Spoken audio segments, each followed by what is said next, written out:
Tap me in. Hey, tap me again. We'll fix that one in post, yeah? Hey, everybody. Welcome to another episode of the Men of Words podcast. First one from the lab here, Annotate. We're very, very excited. Joined by my number one man, Mr. Liam Murphy. Murph. Thank you so much. I'm very excited to be here. It's it's a really nice, reflective moment for us, I think, to be here and to have had a beautiful, beautiful conversation. Yes. Really special person. Someone you've wanting to be speaking to for a really long time, which I'm pretty stoked that we got to do. This is our first sort of one with the relaunch. Definitely. Someone we've known and I've known for a long time now, and we've both had the privilege of working with in the past. Absolutely. And seeing him go from strength to strength, and it's been really cool to now be able to have a conversation with Mr. Lachie Gill. Lachie Gill. Singer, songwriter, winner of The Voice 2022. And the widest teeth in the business. The shiniest, brightest, most beautiful teeth. You know, I think one thing that resonated for both of us was the work ethic that he has in everything he does, whether it be football back in the day, striving to reach that VFL level. Yeah. And then, you know, going on to a show like The Voice and then putting in the work after winning as well. Although he's like gone through the amazing experience of winning The Voice, that's not it done. You know, that's far from the end of the journey. That's far from the top of the mountain. And yeah, like recognition of that is so cool. And yeah, there's clearly that work ethic there, which is pretty special. Touched on a new song of his. Yes. And, you know, one thing that really jumped out to me was, you know, the story behind Hey That You Heard, and, you know, being happy and sad at the same time. Like, is it a thing? Can that actually be true? And I've definitely slung a few streams his way in the last few weeks. Hey, I mean, if you're getting played on a home and away advert, you're doing something right. Something's going right. Huge shout out to Locke. Massive thank you for him coming all the way up to the studio. So excited that this was our first chat on the couch. First of many. Big love to Locke. Big love to you, Mr. Liam Murphy. And yeah, for everybody listening and watching, enjoy the episode and enjoy our conversation with Mr. Lachie Gill. My name's Lachie Gill, and you're listening to the Men of Words podcast, where little conversations can make the biggest difference. This is the Men of Words podcast, where the little conversations can make the biggest differences. I am very, very excited. This is like a real full circle moment. We were sort of chatting before, Lachie, about how like the tides have changed, and like a few years ago, we've known each other now 7 years.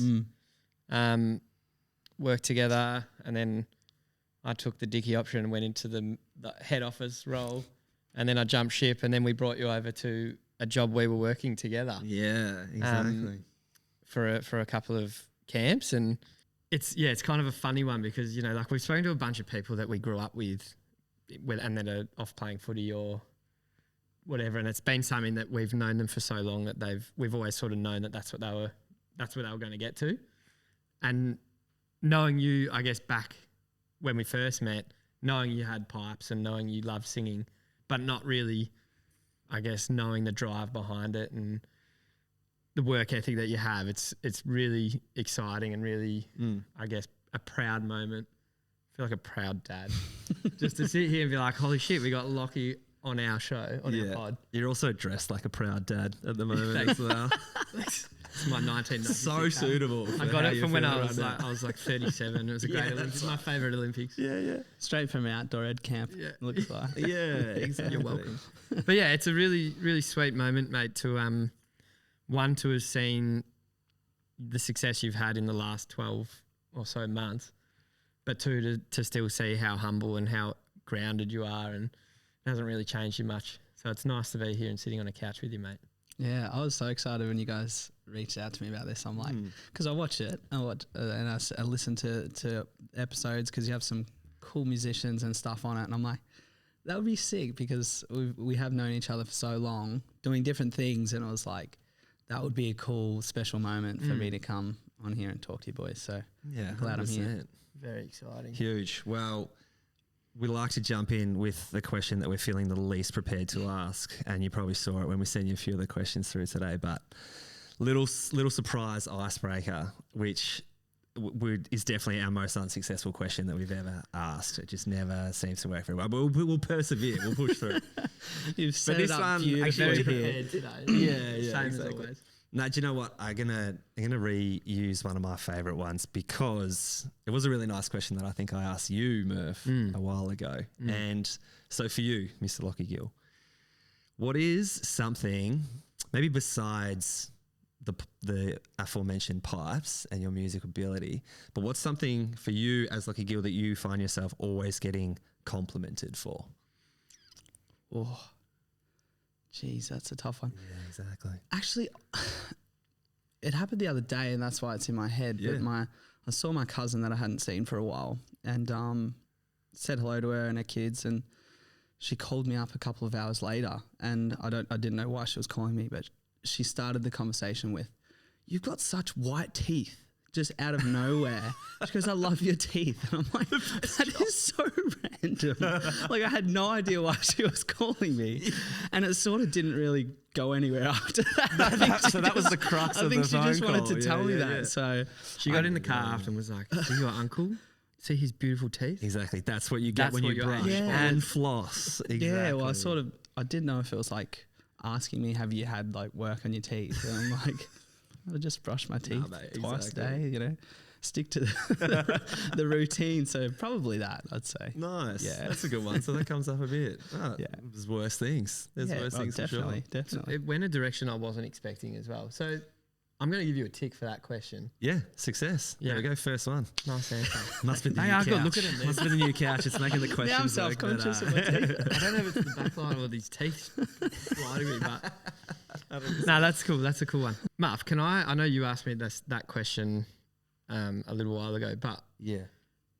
it's been a little while since you asked me that, and I would like to put it back to you. Yeah. What's something that has consistently been thrust to you as a compliment in the last 6 to 12 months? Yeah. Interesting. Well, look, I don't want to turn it down really early in the conversation, but I will say this, and it's been quite a formative thing and something that I'm working on. But so I've got my very young daughter, Lachie. I've got a little wee one, little rugrat running around. Amazing. But from the get-go, I had almost without fail everybody that I had like told, "Oh, I've got a baby on the way," or I've got a young daughter now. Without fail, most people are like, "Oh, you'd be the best dad. You'd just be the best dad." And that's obviously a super lovely thing to hear. Really, really lovely thing to hear. And like, I'm appreciative of that to no end. But I must admit, in those times where you feel like you're not doing a very good job of it, you definitely have that as almost like a little bit of an external pressure. And I've got to say, like in the last 6 months, that's definitely like been at the forefront of my mind a little bit because, yeah, it's not all happy rainbows, amazing 10 out of 10 experience all the time. Like it's pretty intense and can be a really hard thing. So yeah, I kind of almost have like a little bit of guilt attached to that because everybody's like, "Oh, you just be so good at it. You just be so good at it." And yeah, like some days you really just don't feel good at it, So yeah, that's a somber one, but yeah, that's definitely one that comes to mind in the last 6 months for sure. That's beautiful. Beautiful. Thanks, bro. Yeah. And yeah, look, it's stuff that, yeah, like I guess I'm lucky to have, people like Murph and Murph in particular in my corner to talk to about all of this sort of stuff because we've had this conversation so many times, mate. And yeah, but it's, I guess, feeling more confident to say it in a forum like this, and to people that, we're just talking to for the first time in a long time is good for it, I think, because I want to paint like an honest experience of the lives that we're living.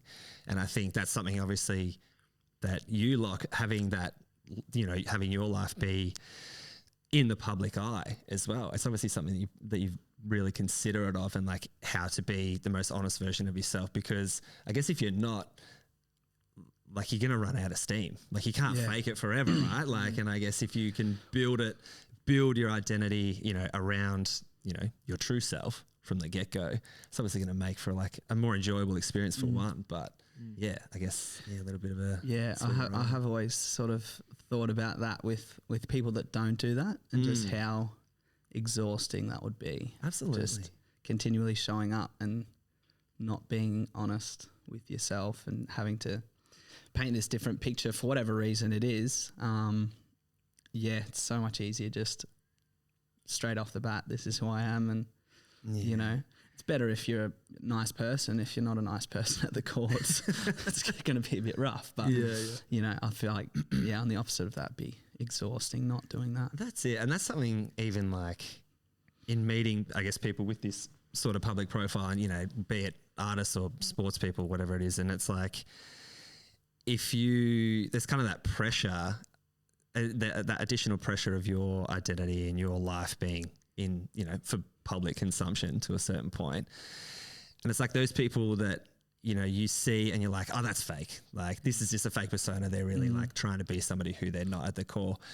I think that probably used to frustrate me. And I was like, oh, these people are just doing it for the clout or for whatever. But it's also like things like maybe there's a lot of pressure to do that as well. That is they're like worried that the thing that they've created is going to go away. Worried that, like, you know, their life and their livelihood is going to disappear if they don't maintain this thing that they've been doing, the act, whatever it is. Yeah. So I don't know. It's a tricky it's a balance. And don't get me wrong, there's like parts of my life that I don't necessarily feel comfortable in showing because I've sort of come from, you know, being a school teacher, being on a show that would have an audience that is quite young. You know, it's quite a broad spectrum of people that watch The Voice. So even just, you know, day-to-day things that adults do, it's like I do keep a bit of that, you know, to myself and sort of even something as simple as like swearing. I think I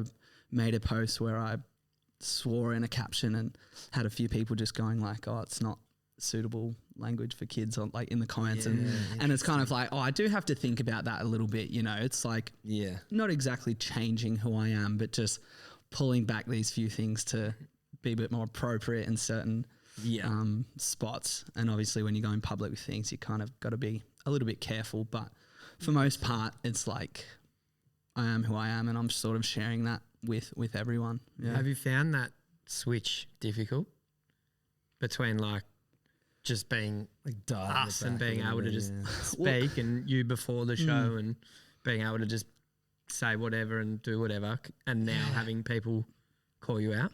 It's funny, I think coming from being a teacher, you know, you guys would know it's like whether you know it or not, it's like you do have this like teacher persona to kids and stuff, and then you somehow like turn into your adult when you're with your mates and stuff. And I think that came from the teaching in terms of, you know, I'm not going to swear and be an idiot in front of people that don't really want to see that stuff. And then when I'm with my mates, I'm sort of as normal as possible and it's quite, you know, comfortable in those situations. So I think that sort of set me up for it in a way where I'm kind of used to, you know, like language is an easy one with swearing and stuff. I can tone that down easily. You know, when I'm with my mates, I might drop a few F-bombs and it'll be fine, but I'm pretty good at choosing my moments with that. Yeah. Well, in classic Men of Words fashion, we've jumped so far forward than when we wanted to jump into this conversation. But you're right, we did jump forward a little bit. So maybe it's a good opportunity, and I'm guessing this might be where you're going, to go back to day dot, back to the early days of Lachie. Tell us about your upbringing. You know, where did music come into your life? What was your passions? We know it's a pretty big part of your story, that footy was a big part of your life as well. So love to know, the twos and fros of everything Lachie Gill. Yeah, so I have played footy my whole life up until the last year where I haven't been able to play. But, you know, growing up with footy was everything to me. I was always wanting to chase that dream, and a lot of kids are wanting to play AFL. So that was sort of me. Everything was about footy. I'd watch every footy match. Slept in my boots with my footy by my side when I was young, and sort of as I'm growing up, I'm getting exposed to music. And my dad's side of the family were big musos. There was some really good musicians in the family. My uncle was in a band. My grandfather, who's passed away now, he was a big sort of I guess, a big local artist, if that's possible. Yeah, you yeah. know, and maybe it seemed like he was a little bit more well known than what he actually was, because I looked up to him, and that started playing a bigger role in my life. And every time I'd go to Adelaide, which was quite often, Grandpa would have his music studio out the back with every instrument you could think of. You know, he played everything. So that was a big thing for us kids to go in there and just experiment and play with his instruments. And I guess music was around me in that way. So as it got on, I got a ukulele given to me from my grandpa, and started to play that at around 13. And I guess from that point, it just grew and grew to the point of like, I'm playing VFL footy. So I got pretty good. I was sort of, I wouldn't say I was close to AFL, but, you know, playing a high level of footy, and was starting to really become passionate about my music. And at 18 started playing gigs, and it became this thing of like, oh, it's taking away from my footy, but I Like really something's love gotta it. give, yeah. So, you know, and eventually I think it gets to the point where you do know what you truly want. Like deep down you go, I would much rather be doing this than this. Yeah. And it got to the point where music was just a way bigger passion for me, and something that I absolutely love doing. So I had a chat with my coach, and he was really good about it. And he just said, look, I can see it at training, you know, you're not in it like you used to be. And he was my coach, Danny Ryan, for a long period of time there. So he could tell that the spark for footy wasn't there.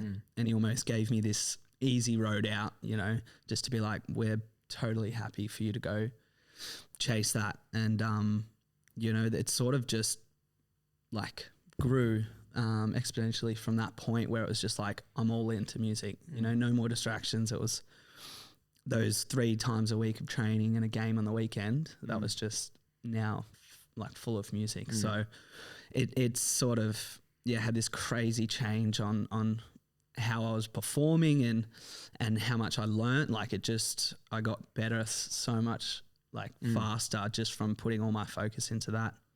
And then decided at 24 that I was ready for something bigger and a bigger challenge. I had auditioned for The Voice previously when I was 18, and they told me I wasn't ready, and I kind of was like, stuff you guys, like what are you talking about? Yeah, exactly. You know, and went away from that and just thought, I wasn't ready, you know, and you know, as well with the footy stopping, it was like realizing what it would take to be a musician and the things you need to do. And I started writing music and just loving it. So that was when I was ready. I was like, I know the artist I want to be. I really want to do this for the rest of my life. So why not go on this show? Like what's the worst that could happen from doing it? You know, I get on TV and more people can go and listen to my music that's already on Spotify. That was sort of the worst case scenario. So went on, and then it turned out much better than what I turned out pretty well. what I had Probably the imagined. wellest, So yeah. and now we're here.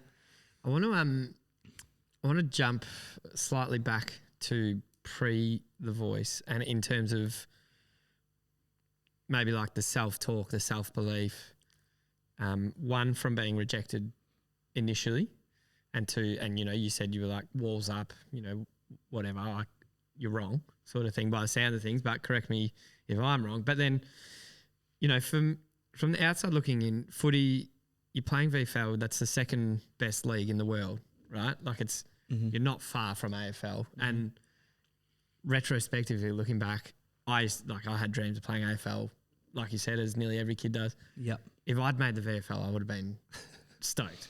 Never going to happen. But, you know, like, so in terms of like that, knowing that you were close and probably good enough anyway in some capacity to get to the goal or your dream of playing AFL versus music becoming a passion and then becoming something that you learnt and got better and better at.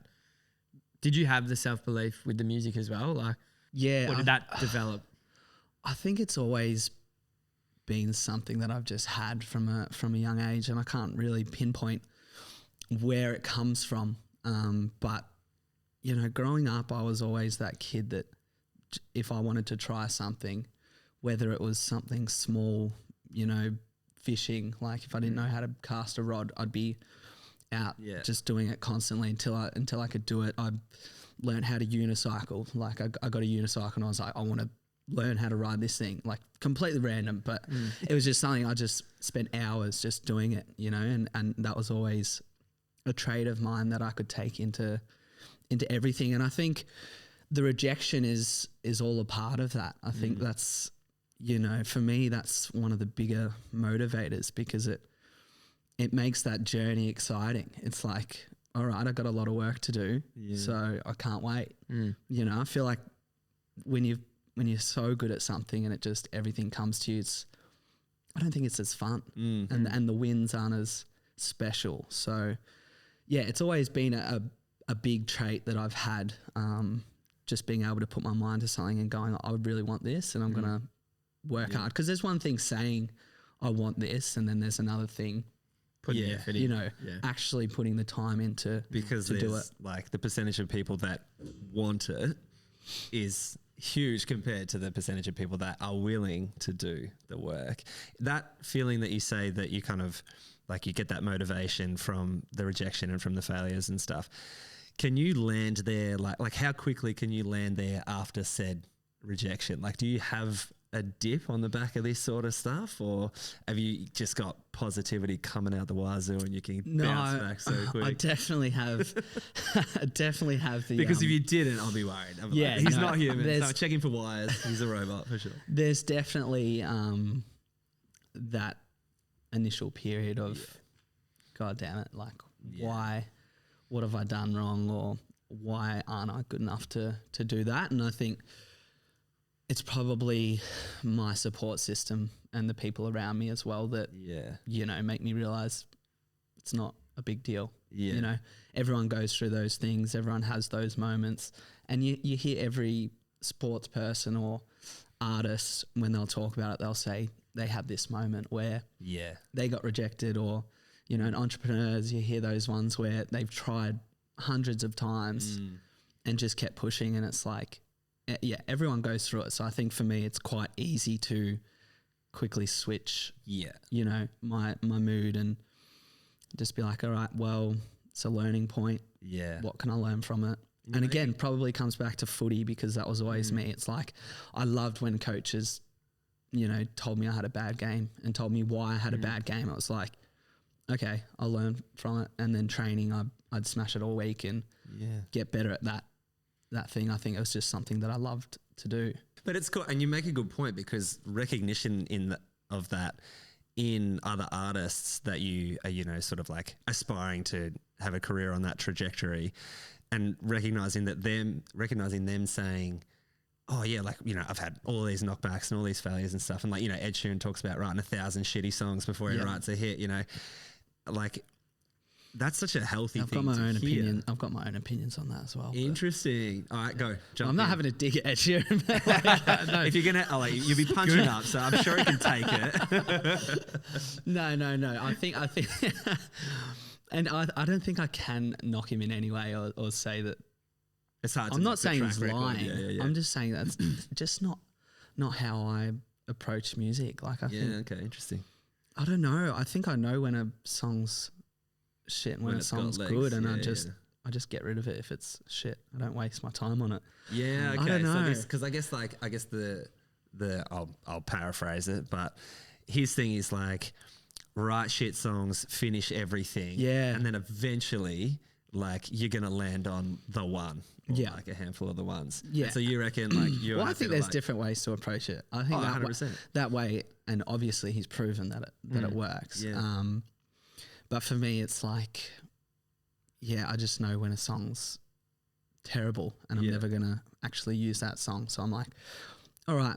Or it could be this verse is bad, but the chorus is okay. So let's just start from scratch on the verse or something along those lines. It's like, I'm not going to just waste time finishing a song that I know is horrible. Yeah. But then maybe that's why I haven't had a hit yet. So.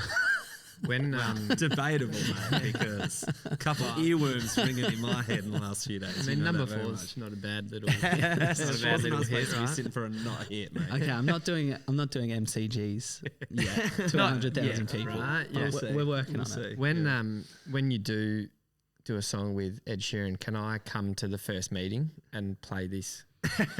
You can, Thanks, Lachie. yes, Exactly. but we'll cut it into something nice. We'll make I it sound agree way nicer. wholeheartedly with Ed Sheeran. I'll do a different version for you. That's awesome. No, that's we cool. love Ed. That's we do. He's so good. I know you do. What's that? Love Ed. Yeah, big fan. Big fan. Oh, I'm a huge fan. That makes me sound like I'm not a fan. No. The songs he releases are incredible. It's just I always thought, God, he'd waste so much time writing these terrible songs just to finish them. See, my Yeah. thing about that point of view is like, there's no way that he could write a shit song. Yeah, maybe in my like head. his his judgment is maybe like, yeah. oh, it's terrible. But then if you Yeah. or I took it, we'd be like, Yeah. this is pretty And good. maybe that's why he's at a point where he finishes it because Yeah. he can probably just handball yeah. it off to Sell it to someone else. some Yeah, other exactly. artist and, Yeah. and make a bit of money from it. That was we're circling back to The Voice now, and so you've had rejection, and then footy's become the back burner, the passions come to the music again, and you're like, right, I'm going to give this a crack. What was the lead up to you, I guess, auditioning again for The Voice? Like, was there hesitancy there, or were you like, maybe I'll try another show, or was it always like, nah, I'm going to prove them wrong, I'm going to come back and it's going to be my jam? There was definitely hesitancy there. Yeah, it was a pretty long sort of bunch of discussions that I'd had at the time where, I got to the point where I was like, yep, I think I am ready to do this because, like I said, I know the artist that I want to be. I know the music that I love, which I probably didn't the first time I had auditioned. So I was sort of speaking with them, and they do a lot of, where they go and find these artists on Instagram or wherever they do, and they'll send you a message and just say, hey, do you want to come and audition? And they knew who I was from that first audition and kind of had, Kept an eye on me over Yeah. the years. And It's hard not to. stop it. Yeah. First of many where Murph professes his undying love for Lachie. I love it. Oh, where was I? No. Blushing also. right That's here. where he was. Right here.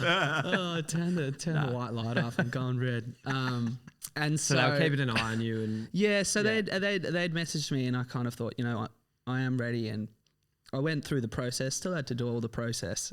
Got to a point where I'm like, actually, no, like I think I want to do this on my own. Like I'm Yeah, more traditional. really yeah. enjoying, the process and learning how it all works. And I'd released 3 songs to that point independently, and I was kind of like, no, I think I'm sort of enjoying it. Like it might take a lot longer, but I know like if I work hard enough, I'll get there. So, were you seeing the songs that you did release? Were you seeing an upward trajectory? not necessarily. Not Or were you just necessarily. you were just I think. content with Yeah, I how it think was there moving? was. It's funny. I don't think the numbers fully represent, I guess, the improvement or what's going on. Yeah.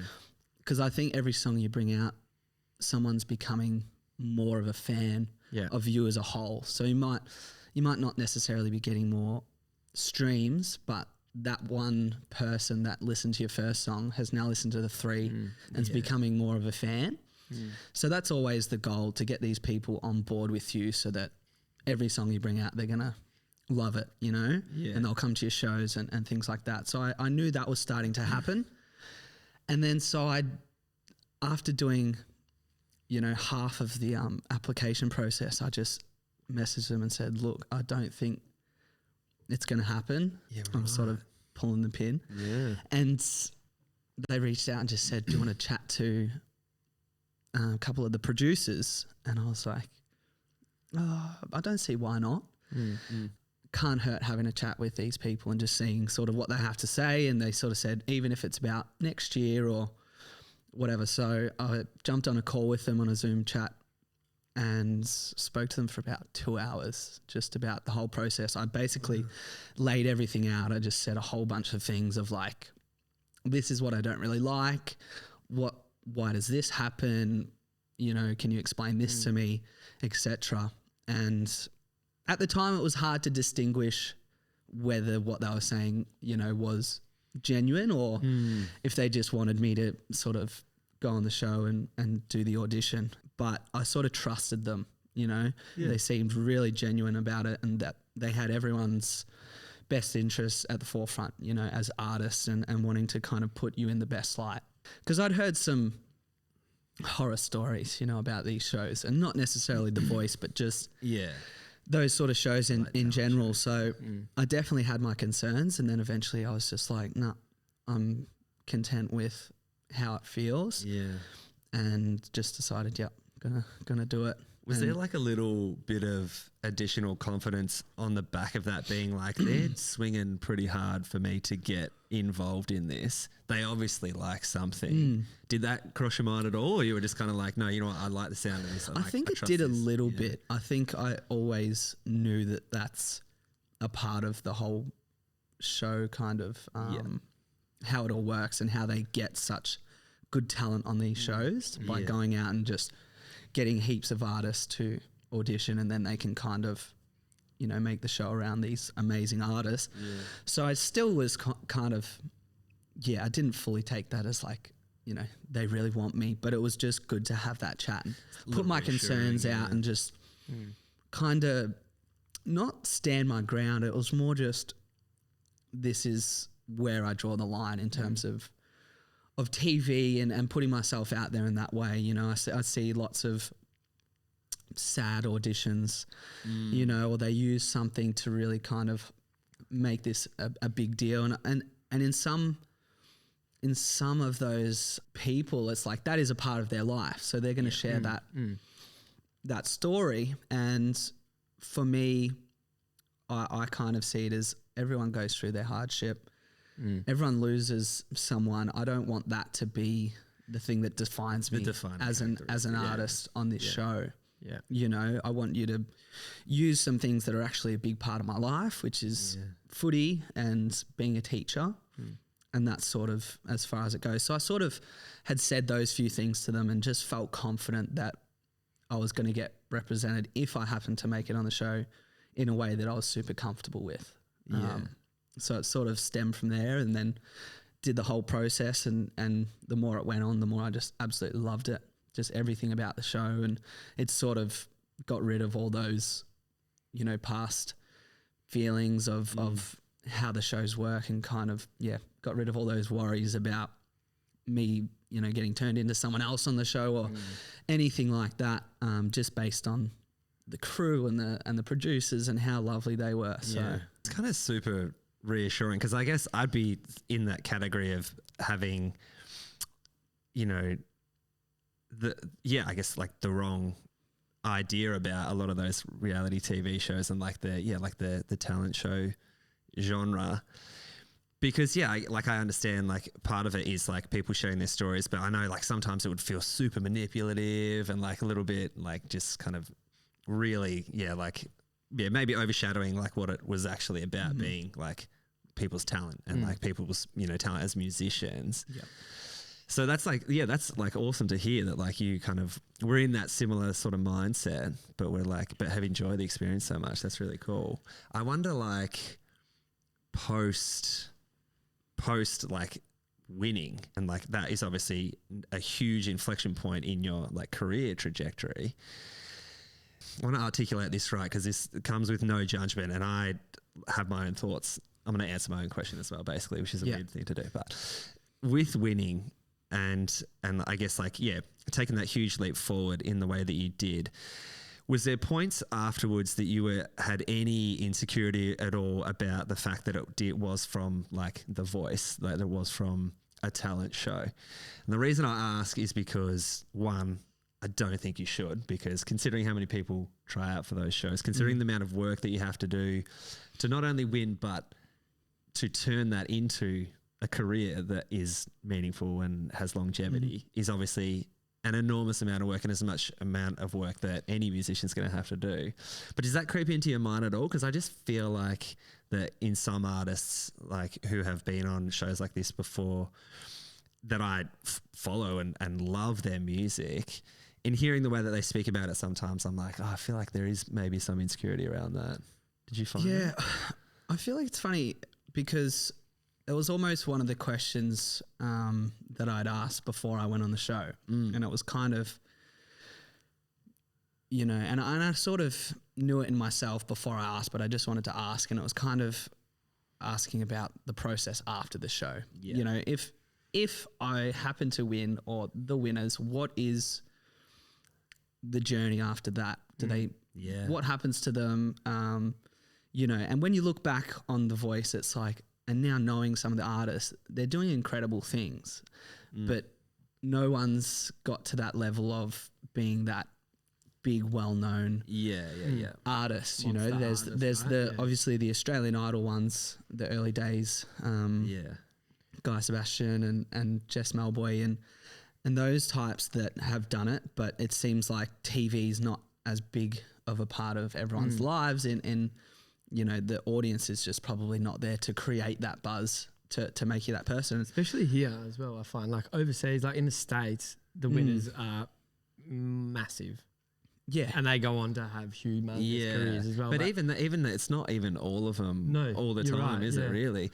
And but then on the flip side of that is like, my Lord and Savior, Matt Corby. Like he was, I forget all the time, but he was like, I think he was super young when he was on it, but he was nowhere near winning, but he was on TV for a little bit. And again, like on top of that, it's like Matt Corby's doing incredible things, you know, but there'd still be people potentially out there that go, what's happened to Matt Corby? Yeah.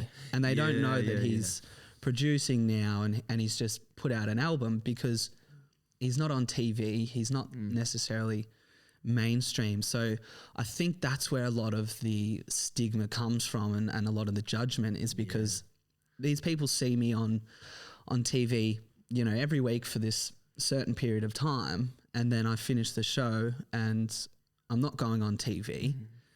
So all of a sudden I've disappeared and I've failed as a musician because, you know, they don't see me again. Every week. You know what I mean? So I think people forget that although I've won this national TV show, it's like you're still now just a part of the music industry. You've been given this great opportunity, but you still have to work exactly the same as what these other artists are working and have been doing it for so long to build yourself up and create a name for yourself. So I think it's one of those things that it's definitely people that don't fully understand the industry and how it works. And I can totally understand because you win this show and you think, oh, they're going to be all over the radio.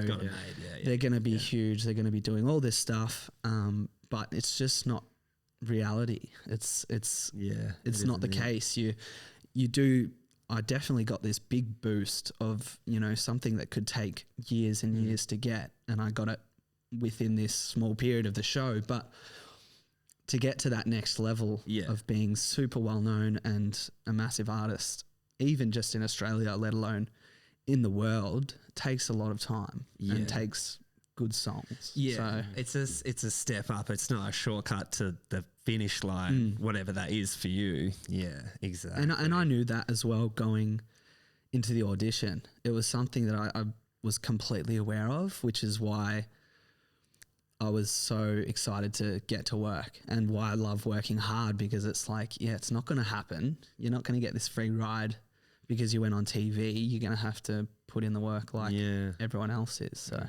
So the other day you said something about you had so obviously the music that's recorded on The Voice goes up onto uploaded onto your Spotify profile and everyone's listening to that, thousands and thousands of listens. And then you said the other day you were like had this kind of moment of pride around out of your top 5 you'd kind of like inadvertently bumped all the Voice songs off and all your own like original music is in there. And I was like, that's fucking awesome. That's such a cool thing. And like awesome for you to have that as an achievement.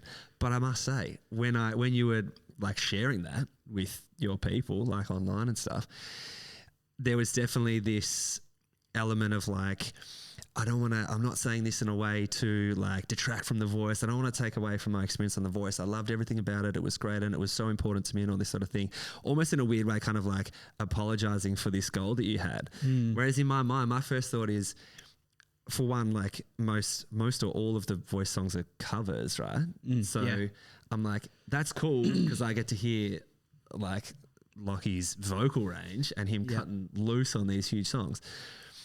But as someone invested in your like art, I want to hear what you have to say as an artist. I want to hear your music, you know what I mean? So I think it's like absolutely a point of pride and you should be so stoked. Yeah, I think there's just a lot of people that, you know, I became really close with, and even those producers that I talk about, Mickey and Lee, like amazing people, and they did so much for me. So I didn't want it to seem like, you know, I was having a dig at the voice and I don't want these songs on my Spotify, because I'm super proud of that whole experience, and I love those covers and people love those covers. But it was just that moment for me of, before I went on the show, I was doing lots of gigs and playing at weddings and, you know, playing everyone else's songs, and it was always like, I want to play my own music. You know, I can't wait for the day where I can play a show and people are singing my songs back to me. So I guess that was a step in that direction of like,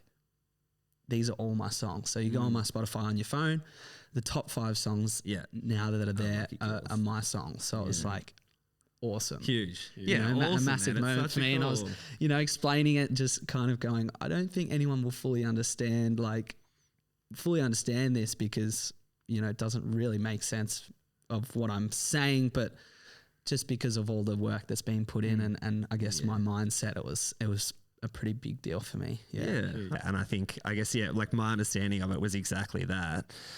And I'm like, you don't need to be apologizing for that, bro. Like, that's sick. It's awesome to have a goal like that. And I'm enjoying it now, because I think when the new voice season comes out, I feel like those songs are probably going to get listened to heaps. I'll probably jump back up again. And I'll get it while it's good. So get it while it's good. I got a screenshot of it, so it definitely happened once. And they might creep their way back in. Shit, that's so good.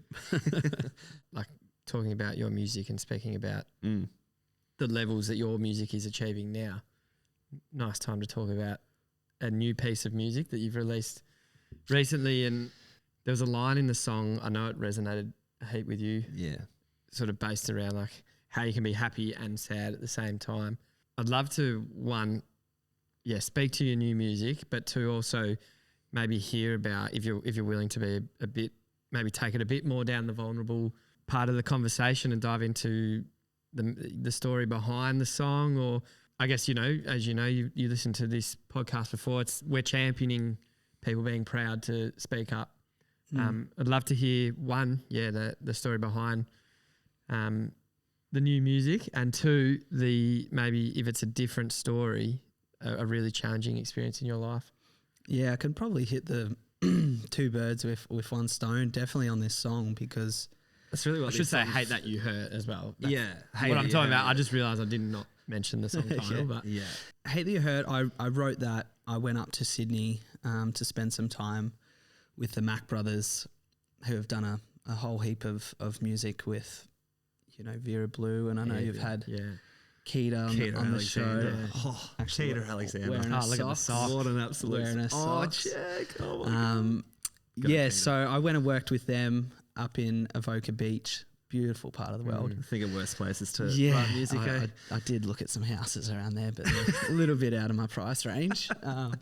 But a couple more hits. Yeah, spent 2 weeks there pretty soon, or maybe it was 1 week, and then I went back up for another 2 weeks to write some music. And that was pretty soon after the show had happened and finished. And we sort of, we're talking about, you know, that feeling of that moment after I, you know, had won the show, and it was this massive, massive moment for me.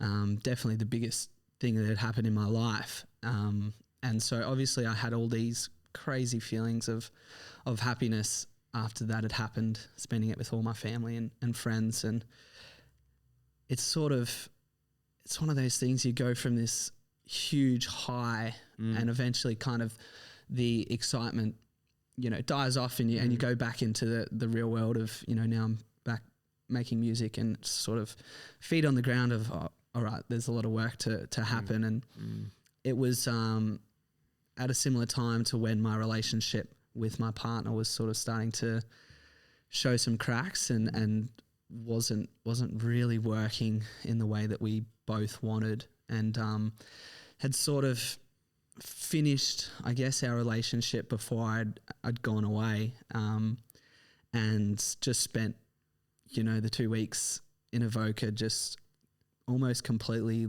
on my own. I was by myself, apart from having the boys there that I was working with at the time. I was staying in an Airbnb, you know, completely by myself. Didn't have family, didn't have any friends around there. And yeah, I was coming off this huge high that was, you know, winning this show and getting all this praise from everyone. And it was one of those moments where, you know, and it's a tough position to be in, where you feel like you can't complain or feel sad because you've just won this show. I'd just been given, you know, heaps of money from winning the show and all this stuff, but it still didn't fix these things that were going on in my life, and the relationship being the main one, where I was so affected by that and so upset, but I just didn't really feel like I had the right to be sad when this other amazing thing was going on. So it was almost trying to just block it out and get on with, you know, making music and trying to pretend like that wasn't going on. And so I'd taken that to the boys and just explained to them what I was going through. And it was actually Tom that was just like, can you be happy and sad at the same time? Yeah, right. And we kind of just stopped and were like, like, when you think about it, of course you can, you know. And it was one of those things where it's kind of like, no, you can't be happy and sad at the same time. But then you think of, you know, lots of different scenarios where you absolutely can be. And that kind of formed the basis of this song around me and my relationship, where, you know, it starts a song with "When a Moment Is All It Takes." And that moment for me was winning The Voice and this incredible experience. And then from the show, whether it was completely the show's fault and that whole thing that happened as to why me and my partner weren't working, I don't think so, but it kind of felt like that was a big reason as to why this was all going on. And it was, you know, fair enough. It was like, she didn't sign up for this, and she's, you know, a little bit older than I was and sort of had her shit sorted, and I was kind of just starting from scratch with this journey. So yeah, it was a really brutal time. And I remember, you know, I go from these highs, even just going from the studio with the boys writing songs, to back to my Airbnb, walking in just to an empty place and no one there, and just like, you know, having moments where I'd just break down and just kind of go, holy shit. Like I didn't really know how to handle all of it. And obviously there was a lot of things going on that were quite overwhelming. And yeah, it was a really tough period of time, especially being away. You know, and I'd obviously call people that I needed to call to chat to, but I still felt like I was just dealing with all this on my own. And so that's kind of where the song came from and why it's such a raw song, and, you know, definitely the deepest and most meaningful song I've brought out. But I think that's sort of the beauty in music and writing songs, is that now I've put it out and, you know, I've moved on from that whole experience, and I'm in a good place now. But now there's other people that are finding this song and listening to it, and, you know, whether it's helping them or just they can resonate with it, and it's just like a beautiful thing to be getting these messages and seeing the reaction from the song, because I know how the place that I was in when I was writing it and when I was making it. So it's a pretty interesting but like special feeling to be able to put it out and have people respond in the way that they have. You put something on your socials a few weeks back it's like a question to your audience saying, have you ever, I think it was like have you ever felt happy and sad at the same time? Like right in. I know I actually responded because it was really timing wise. Like I was, you know, a few weeks ago was feeling the loneliest I've ever felt just circumstantially. And it was a really poignant, you put that up and I was like, yes, right now. And it was like, I know we've spoken about, you know, like my struggles with like feeling really lonely recently. And when I saw that, I was like, fuck yes, I can offload and put it out there. And at least, like, you know, I can get it out there and it's Lachie. He'll see it. No worries. It's going to be great. Did you get like a stack of responses that just put a whole lot of things into perspective for you? A huge amount, like crazy amount. I was initially planning on, you know, messaging these people and saying, you know, can I like share this with my following? And I really did want to do that, but just the amount that came through, I was almost like overwhelmed with the response, just reading through them going like, wow. And I think that maybe was where I landed on. I was like, even just giving people, you know, somewhere to write this stuff and feel this stuff is good enough. But yeah, I read through some of them and it was just like, wow, like, you know, obviously my experience, this massive high and this low, but there was other people giving these examples that I hadn't even thought about, where, you know, they've got this feeling of happiness in one area of their life, but they're sad about something else that's going on. And it was a beautiful thing to see people share that. And I'm always kind of, I don't feel guilty, but it's always that weird feeling of like, how did I deserve like, you know, this and the support and just people sharing stuff with me, feeling comfortable to do that. So yeah, that post was really cool to see some of those responses come in. You know, people, like an example, someone had split up with their partner, but had their 4-year-old's birthday on kind of the same day that it all happened. So they're almost happy that they've got this beautiful child with their partner, but they've just split from their partner. And it's kind of they're feeling these two complete opposite feelings. And it's just seeing all these responses. It's like, yeah, wow, I didn't realize that so many people would resonate, because I'm thinking about my situation and going, maybe it's a bit rich, you know, talking about this massive experience, but people are feeling this every day in all sorts of different scenarios. So it's just a universal truth. And I think, and so, and, you know, like we touched on that, like the honesty in how you present yourself and in the music that you make. And if you hadn't had that experience and kind of wrote that as like, and not, you know, not from an autobiographical standpoint, and if you just tried to write this song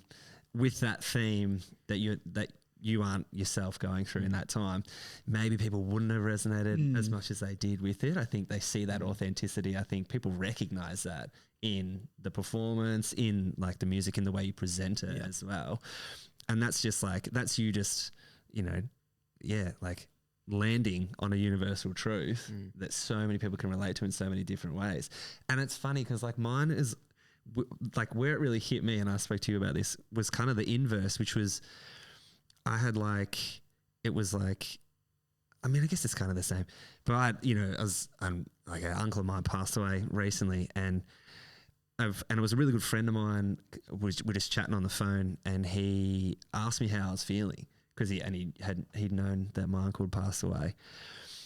And I was like, look, he's like, I can say this to you because like you're my mate and I trust you. But I was like, I'm feeling really good. Like I've just, you know, got stuff going really well at home. Like, you know, my daughter's thriving and all this sort of stuff. And I'm having these like beautiful sort of happy moments. And every now and then I would circle back to like, you know, my uncle is my godfather, you know, and he's just passed away. And I'm like, fuck, like, what am I doing? Like, I shouldn't be happy right now. Like, I should be miserable. And he said to me really simply, he's just like, you're allowed to be happy. You're allowed to be happy in amongst these moments of true sadness. Like, and if anything, you should be grateful that you've got that, you know? And that is, I guess it's kind of the flip side of it, but it's the same truth, you know? Yeah.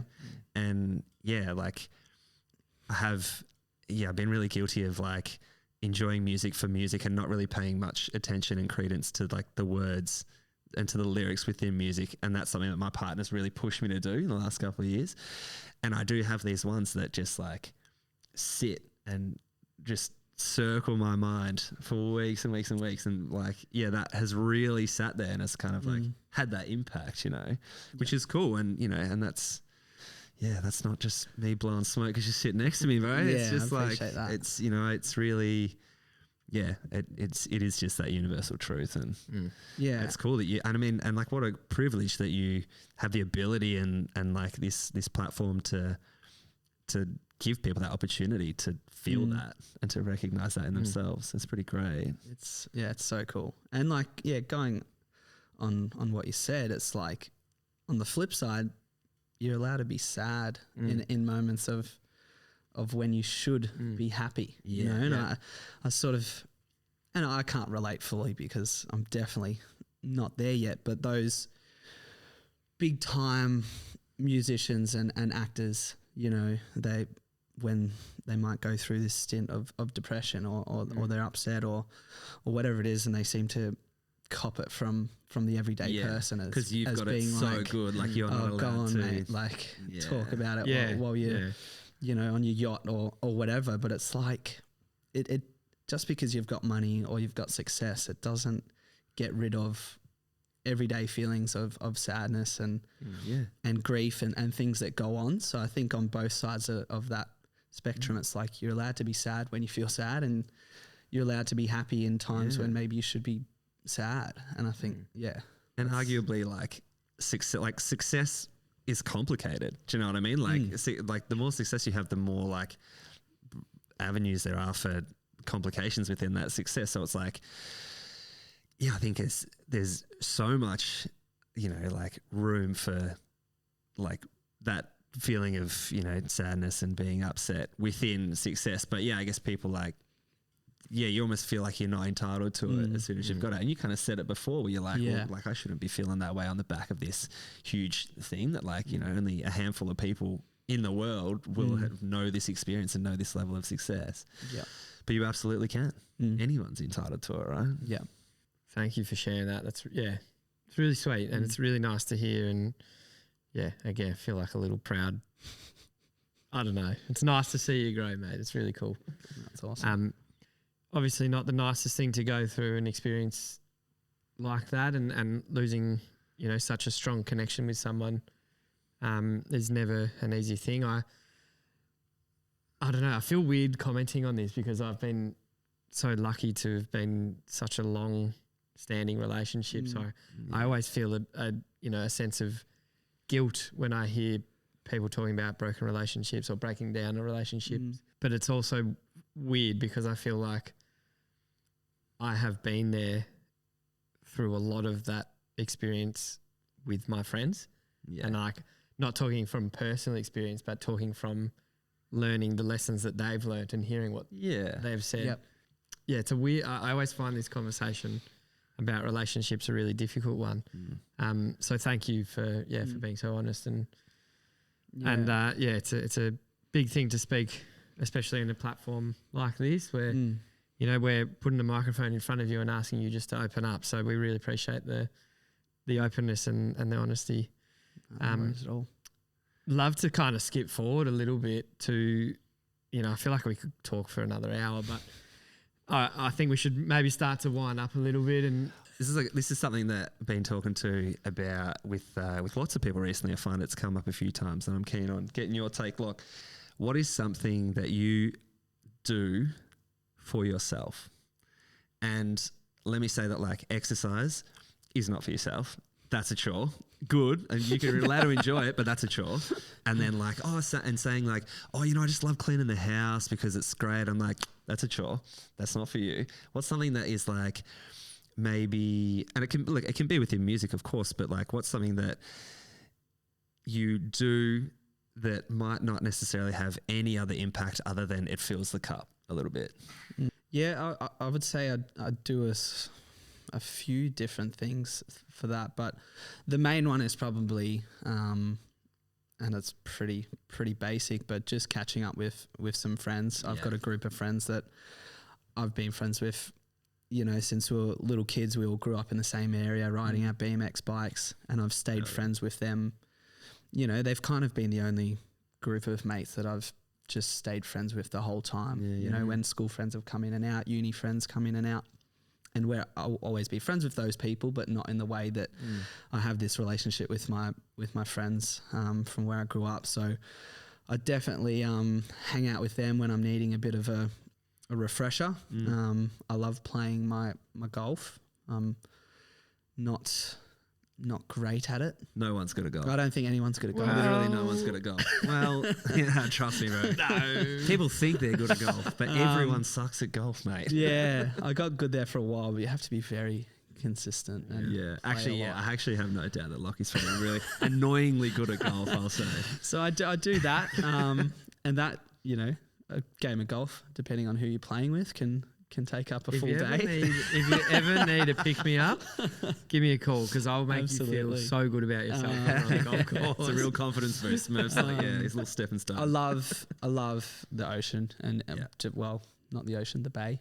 We have a bay, but Made of the same stuff. yeah, same stuff. It's all water. But I swim in there every now and then, and lucky enough to have some friends that have boats. So we go out in the boats every now and then, whether it's fishing or just sort of cruising around. A couple of jet skis in the group, which is nice, but that's sort of another one of those guilty pleasures. I think it's just those things that completely make me wind down. Yeah, You know, that's it.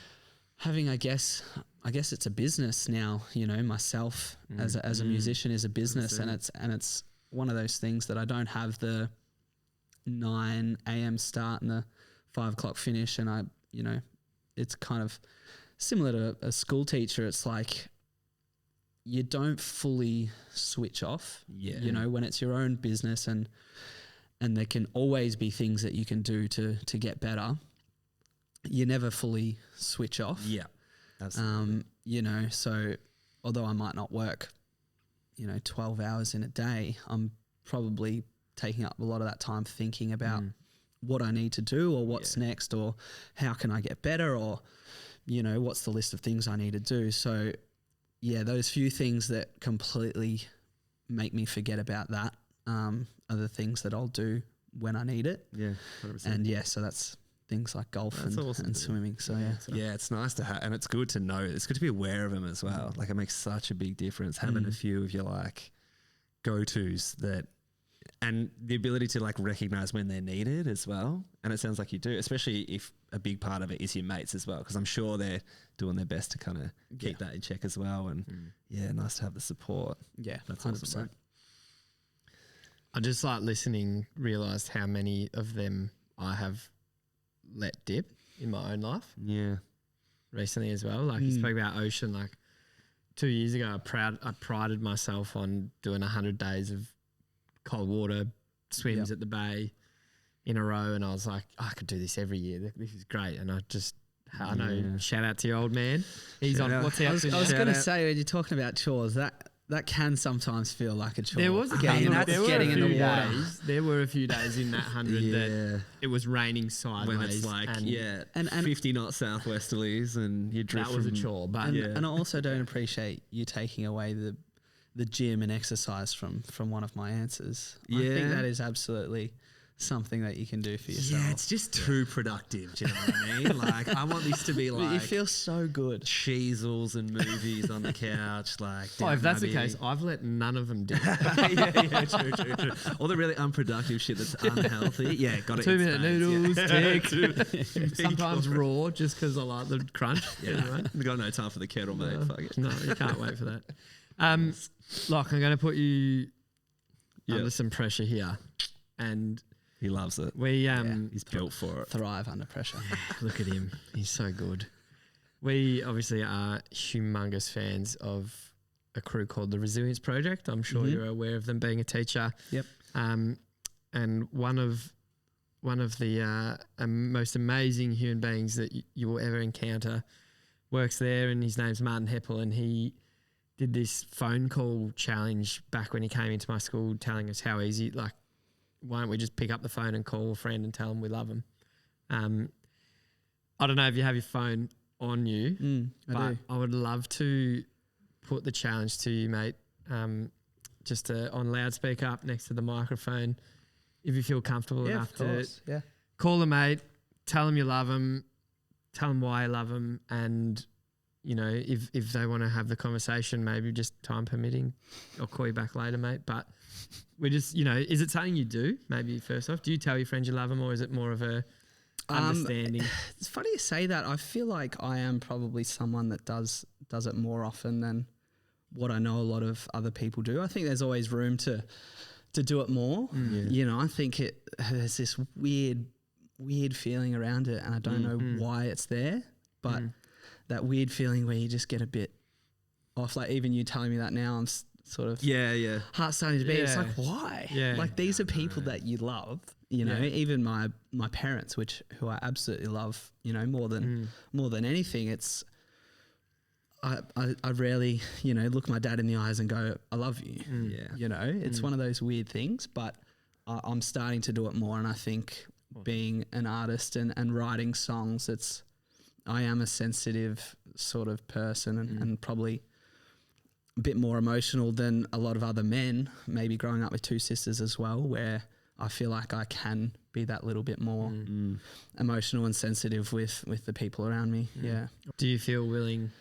Yeah, let's do it. Yeah. I have to get him to answer first. That's right. Hey, look, we say this a fair bit. If it goes to voicemail, absolutely fine. There's nothing wrong with leaving a beautiful voicemail. Yeah, This is exactly. my best friend, Daniel. Come on, Daniel. Haven't The done one of these in time a you've got to while, mate. answer. Yeah, exactly. I'm excited. Could be. We should have led in with pick someone that won't answer and you win $1 million. The person you are calling is not available. Please leave a short message and it will be sent as an audio message. Hey, mate, you probably are eating your suva with your beautiful girlfriend, which is absolutely fine. But I just wanted to call you to say I've kind of been thinking about the last year and how much you've done for me in terms of just being there for me as a mate. And I really appreciate it. And I just wanted to tell you that I love you and I really do appreciate everything you've done for me. And yeah, thanks for sticking by me when things have got rough. And yeah, I'll see you soon. Bye. Beautiful. Ginger claps close to the microphone. Oh, mate. Very Good boy, like that. How do you feel? Yeah, I feel a bit. It's good, isn't it? It's such a trip, isn't it? You're right. Like you kind of really nailed it when you said that before. It's like, it's almost like if you were talking about your mate to somebody else, no hesitations, just been like, love them, absolutely love this human being, like to the ends of the earth. They're so supportive. They're all those things that you just said. But yeah, like we get the willies when we're trying to say it to them, like directly to them. Hey, yeah, and it's funny, like, and that's why I called Daniel, because he's in that same group that I mentioned, but he's definitely one that I'm just on this like crazy like level where we just know what's going on with each other, and I feel like a lot of that group, you know, they're tradies and on the job site, they're very much these blokes that have to put on this tough version. But me and Daniel, we kind of just we get on that level and we can have those chats, and I feel completely comfortable talking about these sensitive topics. that's and awesome, bro. yeah, it's good to have a person like that in your life where you just feel completely comfortable in That's it, in isn't any it? scenario. And like you don't need 50 of those either. Do you know what I mean? Like we kind of said that. Like there is different levels of friendship, and it's not that you appreciate one more than the other, but it really is like having those people that you know that you can go to without fail, and that be the level of conversation needed. Huge, so important. And like they don't have to have the answers. Like he doesn't have to have the answers for the like what you're bringing to the table, but it's like the act of being there, the act of listening to it. It's like can be enough. Like feeling heard, feel seen. Yeah, that's kind of what we're there for, right? Absolutely. Very cool.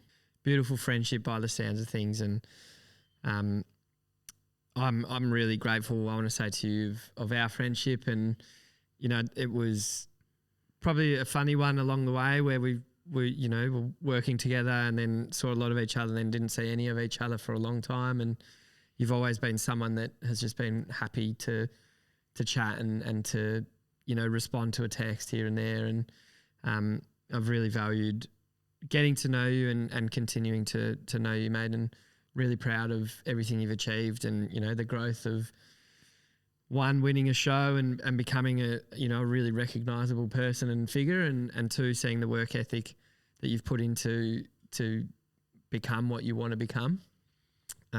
It's been really cool to see, mate, and very, very grateful to have you on the couch as a guest of the Men of Words podcast, mate. It's really special. No, awesome. I appreciate that. It's really nice to hear, and same back to you and to the both of you. I think these conversations are super important to have just personally for me, and I'm sure you guys are the same with making, like, this is something you have to have with your mates and with the people around you, but also just, seeing the work that you guys are doing and putting into this space. It's super cool, and I want to be a part of this space as well to make a bit of a difference, and it's good to see you guys smashing it. So thanks for having me on. Appreciate it. And I think you are, like, I mean, the recognition of that experience through your music that people can relate to, like, that's exactly it. All of it is avenues for people to feel more comfortable, to share,